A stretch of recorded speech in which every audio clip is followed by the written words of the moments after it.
మొదటి సంవత్సరం పూర్తి చేసుకున్న సందర్భంలో భవిష్యత్ కార్యాచరణను రాబోయే రోజుల్లో శాసనసభలో విధి విధానాలను ప్రకటించడమే కాకుండా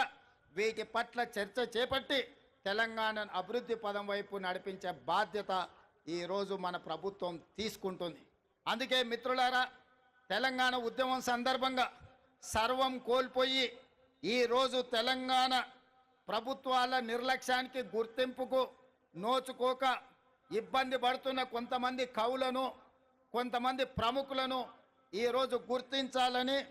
గుర్తించిన వాళ్ళను గౌరవించాలని, గౌరవించిన వాళ్ళను సన్మానించాలని, సన్మానంలో భాగంగా